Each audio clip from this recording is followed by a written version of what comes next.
नमस्कार, सत श्री अकाल, आदाब और खम्मा गणी दोस्तों। सुनाओ अपनी कहानी, बनाओ अपनी पहचान की इस मुहिम में आप सभी का स्वागत है। दोस्तों, एक बार फिर लौटे हैं आपके पास एक नई और दिलचस्प कहानी के साथ। ये कहानी है एक डांसर एंड कोरियोग्राफर के रूप में अपनी पहचान बनाने वाले आतमजीत सिंह की सफलता के बारे में, जिन्होंने डांस के फील्ड में आज एक अच्छा मुकाम हासिल किया है। जी हाँ, इन्होंने हाल ही में यूपी का सबसे बड़ा डांस स्टूडियो खोला है, जहां युवा डांस के अपने जुनून को आगे बढ़ा रहे हैं। तो दोस्तों, इससे पहले कि हम इनसे मिले और इनकी इस कहानी को सुने, आइए इनके इस सफर से जुड़ी कुछ खास जानकारी आपके साथ साझा कर लें। आपको बता दें, ये यूपी के प्रयागराज शहर के रहने वाले हैं। इन्होंने अपनी जिंदगी के प्रारंभिक वर्ष इसी शहर में बिताए। जी हाँ, यही इनका बचपन बीता, यहीं से इन्होंने अच्छी शिक्षा प्राप्त की। आपको बता दें, डांस बचपन से ही इनका जुनून था। हालांकि बचपन में इन्होंने कभी डांस सीखा नहीं, लेकिन जब ये निश्चय किया कि फैमिली बिजनेस नहीं करना है और डांस में ही अपना करियर बनाना है, तो फिर ये मुंबई शहर चले गए। हालांकि इनके इस फैसले से घर वाले नाखुश थे। ऐसे में जाहिर सी बात है, इन्हें अपना ये सफर अकेले ही तय करना पड़ा। सबसे पहले छोटी मोटी जॉब की, लेकिन उस जॉब से, अपनी कुछ सेविंग से, ये 3 महीने ही डांस एकेडमी में डांस सीख पाए और फिर वापस ये अपने शहर लौट आए और अपने घर से ही डांस क्लासेस शुरू की। दोस्तों, डांस को एक पेशे के रूप में बहुत कम ही लोग आगे बढ़ा पाते हैं और ये उन्हीं चंद लोगों में से एक थे जिन्होंने इसे प्रोफेशनली आगे बढ़ाया। अपने इस सफर के दौरान इनके आगे बढ़ने के हौसले और जज्बे को तोड़ने वाले ऐसे कई लोग इन्हें मिले जिन्होंने इनके इस फैसले का विरोध किया, लेकिन ये कहाँ रुकने वाले थे। डांस के प्रति इनकी लगन, इनका जुनून इन्हें कुछ ही वक्त बाद एक अच्छे मुकाम पर ले आया। सबसे पहले ये डांस इंडिया डांस सीजन 1 में नजर आए और इस तरह इनके लिए धीरे धीरे सफलता के सारे द्वार खुलते चले गए। इन्होंने कई रियलिटी शोज किए और अपने डांस की प्रतिभा के दम पर अच्छी लोकप्रियता भी हासिल की। दोस्तों, इनकी एक सक्सेसफुल डांसर बनने की इस जर्नी से जुड़े ऐसे ही कई दिलचस्प किस्सों के बारे में जानने के लिए अब आइए सीधा मिलते हैं इनसे और सुनते हैं पूरी कहानी इनकी अपनी जुबानी। मेरा नाम है आतमजीत और I am a choreographer and dancer and मैं प्रयागराज सिटी से हूँ। I am from Prayagraj.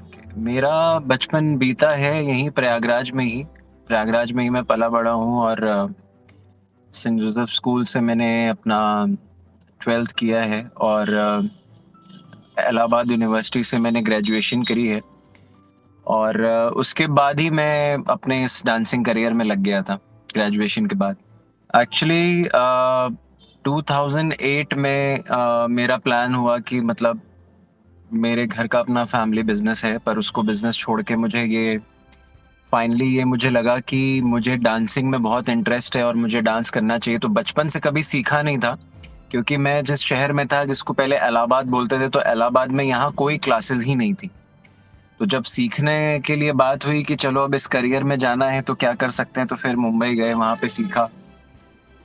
और क्योंकि घर से सपोर्ट नहीं था, लाइक कि मतलब इस काम के लिए पैसे मिलेंगे, नहीं डांस सीखने के लिए पैसे मिले, मतलब अगर पढ़ाई लिखाई आगे करनी हो तो पैसे मिल जाएंगे, लेकिन डांस के लिए नहीं मिलेंगे। तो फिर अपना खुद ही इधर उधर कुछ काम करके मैंने पैसे कमाए और पैसे कमा कर मैं मुंबई गया, वहाँ पर सीखा। सीखने के बाद मतलब 3 ही महीना सीख पाया था, क्योंकि 3 महीने के ही मेरे पास फंड्स थे और 3 महीने के बाद वापस आ गया था अपने सिटी में। और फिर यहाँ पर मैंने, अब जैसे कि कोई सपोर्ट नहीं था जैसे मैंने बताया, तो अपने घर में ही मैंने क्लासेस शुरू कर दी थी, सिखाना शुरू कर दिया था।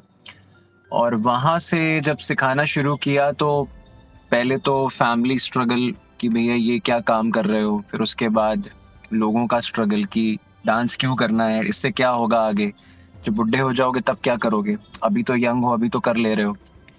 सो बहुत सारी चीज़ें लोगों ने बोली कहीं। फिर उसके बाद धीरे धीरे लोगों का बस ये था कि लोगों का जो मतलब ये था, तरीका था कि इसमें कुछ नहीं हो सकता। एक बार बस उनको ये प्रूव करना था कि हाँ, इसमें बहुत कुछ हो सकता है। तो मैं क्लासेस खोलने के 1 साल बाद ही मैं डांस इंडिया डांस ज़ी टीवी पे आया था एज़ अ चैनल पे मेरा 2 एपिसोड्स आए थे। तो उस 2 एपिसोड आने के बाद मतलब सबको लगा कि अगर मैं कर रहा हूँ ये चीज़ तो शायद आगे मैं जा सकता हूँ या कर सकता हूँ। पर फिर भी उनको डाउट से बहुत सारे, फिर अपने काम में ये स्ट्रगल था कि अब आप छोटे से शहर में रह रहे हैं, इलाहाबाद में रह रहे हैं, तो अब यहाँ पर आप कितना क्राउड खींच लेंगे या कितने लोगों को आप कन्विंस कर लेंगे, क्या कर लेंगे। तो ऐसे धीरे-धीरे करते-करते फिर मेरे ख्याल से 8 साल लगे मुझे अपना खुद का स्टूडियो खरीदने में। फिर 8 साल के बाद 3 साल और लगे। अभी हमने रिसेंटली पिछले साल यूपी का सबसे बड़ा डांस स्टूडियो खोला है, जो उत्तर प्रदेश का सबसे बड़ा स्टूडियो है। और ये दोनों जो स्टूडियो बनाए हैं, ये अपने मतलब खुद के हैं, खुद से ही डांसिंग से अपना अर्न करके, अपना किसी तरह सेविंग्स करके अर्न करके ये किया है। फिर उसके बाद चीज़ें इतनी मतलब फिर वही है कि आप जब एक बार प्रूव कर देते हैं तो फिर थोड़ा जब सपोर्ट मिलता है तो सपोर्ट धीरे-धीरे आपको बहुत आगे तक लेके जाता है। फिर हमारे स्टूडेंट्स बहुत सारे टीवी रियलिटी शो में जाने लग गए। फिर अब तो मेरे सिखाए हुए स्टूडेंट्स की कम से कम 45 डांस क्लासेस है, 45, जो जो इलाहाबाद में और इलाहाबाद के बाहर जो लोग सिखा रहे हैं। सो इसी तरह काम करते-करते हम लोग यहाँ तक पहुँचे, और बाकी बीच का तो फिर बहुत ऐसा स्ट्रगल है कि मतलब फिर वीडियो बहुत लंबी हो जाएगी। इतना ही है जो अभी तक है फिलहाल। अगर कोई आपको पढ़ाई से हट के किसी को कुछ बोलना हो कि ये करना है, तो फिर लोगों को प्रूव करने में बहुत बहुत टाइम लग जाता है। मतलब आपको एक तो ये बोलने में टाइम लग जाता है कि ये, क्योंकि जिसने कभी वो फील्ड में कभी देखा ही ना हो कि होता क्या है, आप कैसे कन्विंस करेंगे सामने वाले को। या एक्चुअली क्या है कि जब कोविड आया था, तो कोविड आने के मतलब मुझे पता नहीं था कि ये सब कुछ ऐसा बंद होगा कि हम लोग की अर्निंग बंद हो जाए, क्योंकि डांस क्लासेस बंद। तो मे बी फ्रैंकली स्पीकिंग सच बोले तो 6 महीना हम लोग ने कुछ भी नहीं कमाया। मतलब 6 महीना सिर्फ मैंने अपनी फैमिली को अपनी सेविंग से क्या कहते हैं 6 महीना पहले साल 6 महीना, फिर दूसरे साल 6 महीना, मतलब कि 1 साल कुछ भी नहीं कमाया, कुछ भी नहीं। वो 1 साल हमारे सिर्फ जो पिछले किए हुए काम थे मेरे, उसकी सेविंग से बीते हैं। और फिर अपने स्टाफ को सैलरी देना, या स्टाफ से फिर 6 महीने तक एकदम स्टाफ हटा दिए थे हम लोग ने। और फिर जब 6 महीने बाद वापस से क्लासेस शुरू हुई तो बहुत धीरे-धीरे बच्चे आए। मतलब कि 6 महीने बाद जब वापस से ओपन किया क्लास, मतलब मार्च से लेकर जुलाई तक अपने यहाँ कोई भी नहीं आया। तो अगस्त में जब बच्चे आने शुरू हुए, तो वो भी 1 आध 2 3 4 ऐसे आने शुरू हुए। तो वो तब ऐसा फील हो रहा था कि लग रहा था कि हमने कुछ किया ही नहीं है काम इतने सालों में। ये तो सब कुछ मतलब एकदम ज़ीरो से स्टार्ट हो रहा है। और जैसे कि मैंने आपको बताया कि हमने अभी रिसेंटली एक बड़ा स्टूडियो ओपन किया है, तो मेरी पिछली सारी सेविंग्स वहाँ लग चुकी थी। और जब वो बिल्डिंग एकदम तैयार हो चुकी थी, तब कोविड आ गया। मतलब जो हमने कमाया वो वहाँ लगा दिया स्टूडियो में, और आगे इनकम बंद हो गई, तो बीच में फंस गए। लाइक दिस बहुत सारी मतलब चीज़ों को हम लोग अभी तक ठीक कर रहे हैं। और मे बी अब शायद इस अप्रैल से, जो आने वाला अप्रैल है, शायद अब कुछ ना हो तो अब शायद चीज़ें पहले की तरह हो जाएंगी। मतलब जितने भी आर्टिस्ट हैं, बहुत सारे आर्टिस्ट लोगों ने अपना काम चेंज कर दिया, जिनको लगा कि अब इसमें कुछ नहीं हो सकता। बहुत सारे स्टूडियोज बंद हो गए जिनके रेंट पे चल रहे थे। और मतलब ये सब देखकर तो खैर बस एक ही मोटिवेशन था कि भाई अभी हम जिंदा हैं, और क्या, कम से कम वो ऐसा तो कुछ नहीं हुआ जो बाकी लोगों के साथ हुआ है। तो पैसा तो आता जाता रहेगा, लेकिन आपके लिए एक बिगेस्ट सबसे बड़ी मोटिवेशन क्या हो सकती है कि भाई अभी हम जिंदा हैं, तो अभी हम बहुत कुछ कर सकते हैं। देखिए, जब मैं क्लास 10th में था, जब मैं हाई स्कूल में था, तो मूवी आई थी कहो ना प्यार, जिसमें मैंने ऋतिक रोशन को देखा डांस करते हुए। तो जब मैंने उनको देखा कि हाँ वो मतलब इतना अच्छा डांस कर रहे हैं और इतना अच्छा वो मतलब परफॉर्म किया, तो वहाँ से मुझे एक मोटिवेशन मिला कि यार मैं भी ऐसे कर सकता हूँ। तो मैं उनको कॉपी करने लगा, और कॉपी करने के बाद मैं उनको मतलब उनके स्टेप्स फॉलो करने लगा। स्टेप्स फॉलो करते करते फिर मतलब ये हुआ कि यहाँ पर कोई उस समय सिखाने वाला तो था नहीं, तो जो टीवी में आता था वही चीज़ कॉपी। तो हम लोग वेट करते थे कि ऋतिक रोशन की अगली मूवी आए, दूसरी, तीसरी, चौथी मूवी आए तो कुछ नए डांस स्टेप सीखने को मिलेंगे। सो वहाँ से मैं थोड़ा सा सीरियस हुआ कि नहीं यार, ये कर सकते हैं, इसमें कर सकते हैं। लेकिन ग्रेजुएशन तक, मतलब 12th पास करने के बाद भी 3 साल तक मुझे पता ही नहीं था कि यार ये कैसे होता है। मतलब ये डांस में हम, ठीक है, हम डांस कर तो रहे हैं पर इसमें कमाएंगे कैसे, कुछ पता ही नहीं था, कुछ आइडिया ही नहीं था। अब तो टीवी में इतने सारे रियलिटी शोज आने लगे, लोगों को पता है कि हाँ कैसे क्या करना है। तब तो यूट्यूब भी नहीं था, सही बताए तो यूट्यूब भी नहीं था कि कहीं से कुछ कॉपी कर सके। तो जो टीवी में आता था वही कॉपी करते थे। सो एक बिगेस्ट रोल मॉडल रहा है ऋतिक रोशन, जिसकी वजह से हम अभी तक अपने इस करियर को कर पा रहे हैं। जब मैं फ्री होता हूँ तो मैं सुबह, सबसे पहली बात है कि सुबह उठ के मैं 6 बजे अपने स्टूडियो में जाता हूँ, मैं योगा करता हूँ। योगा आधा आधा आधा घंटा या 45 मिनट्स योगा करता हूँ। उसके बाद 15 से 20 मिनट मेडिटेशन करता हूँ, मतलब कि ध्यान लगाना आंख बंद करके, तो मेडिटेशन करते हैं। उसके बाद कोई बुक पढ़ते हैं, जैसे कोई मोटिवेशनल बुक होती है, कि कोई भी बुक उठा ली कि मतलब कैसे बिजनेस करना है, या कैसे लोगों से बात करनी है, या कैसे हमें काम को आगे बढ़ाना है, या कैसे अपने आप को मोटिवेटेड रखना है। तो इन सब से रिलेटेड जो बुक्स होती हैं वो पढ़ते हैं। तो इसलिए मैंने अमेजोन से किंडल भी खरीदा हुआ है। किंडल के अंदर आप कम से कम हज़ारों बुक स्टोर कर सकते हैं। सो वो मैं रोज़ पढ़ता हूँ, और उसी से ही मेरा मोटिवेशन बना रहता है। और वही मेरे फ्री टाइम में मैं यही 3 चीज़ करता हूँ: योगा, मेडिटेशन एंड बुक पढ़ना। अगर डांसिंग में आपको एंटर करना है या डांस आपको करना है, तो आज की डेट में इतना कंपटीशन हो चुका है कि भाई जिसको भी एंटर करना है, वो पहले तो वो छोटी उम्र में यही समझ ले कि उसे छोटी उम्र से सीखना शुरू करना है। मतलब वो फिर उस अगर उसने नहीं सीखा है छोटी उम्र से, तो ग्रेजुएट, अगर स्कूल पास करने के बाद अगर वो स्टार्ट करता है तो भी लेट नहीं है। लेकिन हाँ, अगर कम से कम दिन भर में 10 से 12 घंटे उसे प्रैक्टिस चाहिए, लगातार 5 साल। जैसे एक लॉयर कैसे बनता है, एक डॉक्टर कैसे बनता है, और एक इंजीनियर कैसे बनता है। पहले वो 12th पास करता है, 5 साल, 3 साल ग्रेजुएशन करता है, 2 साल पोस्ट ग्रेजुएशन करता है, फिर किसी के अंडर में असिस्टेंट बनता है। तो उसको 7 साल लग जाते हैं, मतलब 12th पास करने के बाद उसे 7 साल लग जाते हैं। तो अगर एक डांसर को अपने करियर को इस लेवल तक पहुंचाना है कि वो अपनी फैमिली चला सके और आगे बढ़ सके, तो 12th पास करने के बाद पहली चीज़ तो उसे 5 साल सीखना पड़ेगा। सिर्फ वो सीखे, फिर वो 2 साल किसी के अंडर में असिस्टेंट बन जाए। चाहे, अब असिस्टेंट बनना भी डिपेंड करता है उसे किसका असिस्टेंट बनना है, कि उसे मुंबई जाना है, किसी कोरियोग्राफर के अंदर असिस्टेंट बनना है, या मतलब डांस के अंदर भी कई सारी फील्ड है, कि उसे स्कूल में टीचर बनना है, या उसे अपना खुद का स्टूडियो खोलना है, या किसी कोरियोग्राफर के अंदर, या मूवीज में, फिल्मों में कोरियोग्राफ करना है।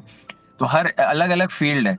तो जिस तरफ उसे जाना है, या उसे इंडिया का बेस्ट डांसर बनना है कि जिसमें वो ऑल ओवर इंडिया जा जाकर लोगों को सिखाए।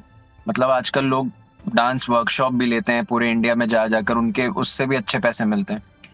तो जिधर भी जाना है वो बस उनका असिस्टेंट बन जाए 2 साल, फिर वो 7 साल के बाद एकदम कंप्लीट अपने आप को पूरा सीख कर जब मैदान में उतरेगा, तो फिर वो अपना करियर बहुत अच्छे से बना लेगा, और उसको फिर कोई रोक नहीं सकता आगे बढ़ने से। मैं सारे यंगस्टर्स को ये मैसेज देना चाहूँगा कि अगर आप, कई सारे आर्टिस्ट हैं जो मेरे ही शहर में, इलाहाबाद में रहते हैं। अब जैसे कि मैं अब अभी कार में बैठा हूँ, तो ये मेरे एक डांस करके खरीदी हुई कार है। इससे पहले मेरे पास एक कार थी, वो मैंने सेल करी, फिर मैंने ये ली। अब यहाँ पर जितने डांसर्स हैं छोटे शहर में, सबका ड्रीम है कि हमारा खुद का स्टूडियो हो, हमारा खुद का घर हो, हमारे पास खुद की कार हो। खैर, सबका ड्रीम होता है, पर किसी का नहीं भी होता। किसी को लगता है कि नहीं, बस हम खा पी रहे हैं, मेरे लिए वही काफी है, मुझे ये सब नहीं लेना है। उनकी बात नहीं कर रहा हूँ मैं, उनकी बात कर रहा हूँ जिनको सच में ये 3 चीजों की जरूरत है, कि हम अच्छे से रहें, मतलब हमारा लाइफस्टाइल अच्छा हो, हम अच्छी जगह घूमने जाएं। तो इन सब चीजों के लिए क्या चाहिए? पैसा चाहिए। सो अब कई आर्टिस्ट हैं जो, चाहे वो एक्टर हो, सिंगर हो, डांसर हो, जो मुंबई में रह रहे हैं, जो फेमस है, मैं उनकी बात नहीं कर रहा हूँ, जो छोटे छोटे शहरों में रह रहे हैं, मुंबई में भी बहुत लोग स्ट्रगल कर रहे हैं, लेकिन जो छोटे छोटे शहरों में रह रहे हैं और 10 साल से ये काम कर रहे हैं, लेकिन फिर भी आज भी वो अपना खुद का स्टूडियो रेंट पे चला रहे हैं, बाइक पे चल रहे हैं, उनको उनको ये चीज समझ नहीं आती है कि डांस के साथ साथ आपको कैसे पैसा कमाना है वो भी सीखना पड़ेगा। वो सीखते नहीं है। वो क्या सोचते हैं कि हम बस अच्छा गा रहे हैं, अच्छा हम नाच रहे हैं, अच्छी हम एक्टिंग कर रहे हैं, बस हो गया। उनको कैसे इस काम को कैसे पैसों में कन्वर्ट करना है वो चीज नहीं आती है। आजकल के यंगस्टर्स, जितने भी लोग हैं, जितने भी आर्टिस्ट हैं, उनको मैं ये कहना चाहूंगा कि अपने काम को आप अच्छा जब बनोगे, अच्छे बनने के साथ साथ आपको ये भी सीखना पड़ेगा कि हम अच्छे तो बन गए, अपनी आर्ट को हमने अच्छा कर लिया, अपने टैलेंट को अच्छा कर लिया, पर इस टैलेंट को यूज कैसे करें कि हमें कोई काम दे और हम उससे मुंह मांगा पैसा ले सकें। सो उसके लिए भी बहुत सारी चीज़ें आपको सीखनी पड़ेंगी। आपको बिजनेस कैसे करना है ये सीखना पड़ेगा, कैसे आपको लोगों तक अपनी आर्ट पहुंचानी है सीखना पड़ेगा। सो वो चीज़ यंगस्टर्स नहीं करते, क्योंकि कई सारे छोटे छोटे शहरों में जो लोग रह रहे हैं, मैंने देखा है 10 साल से वो एक ही काम कर रहे हैं, पर आज भी वो वही है। मतलब उनका टैलेंट तो बढ़ गया है, लेकिन पैसों के मामलों में वही है। सो उसके लिए भी उनको ये करना पड़ेगा कि 50% वो अपने टैलेंट पे ध्यान दें, 50% इस पे ध्यान दें कि हमें कैसे कमाना है। क्योंकि क्या है कि आर्टिस्ट बहुत सारे जो मेरे जान पहचान के, वो दिन भर बस डांस कर रहे हैं, डांस कर रहे हैं, डांस कर रहे, करते ही जा रहे हैं। उनको ये चीज़ पता ही नहीं है कि इसके अलावा भी हमें बहुत सारी ज़रूरतें अपनी पूरी करनी है, तो उसके लिए भी हमें अपनी प्रैक्टिस छोड़ के वो टाइम निकाल के बाहर निकलना पड़ेगा, लोगों से मिलना पड़ेगा, काम को बताना पड़ेगा। वो चीज़ वो नहीं करते हैं। सो उसके लिए भी उनको बहुत सारी चीज़ें सीखनी पड़ेंगी, और मतलब तब तब जाकर वो पैसे कमा पाएंगे। और अगर वो ये नहीं करते हैं तो फिर वही होगा कि 2 साल 3 साल बाद फिर पेरेंट्स बोलने लगेंगे इस काम को छोड़ दो, ये मत करो।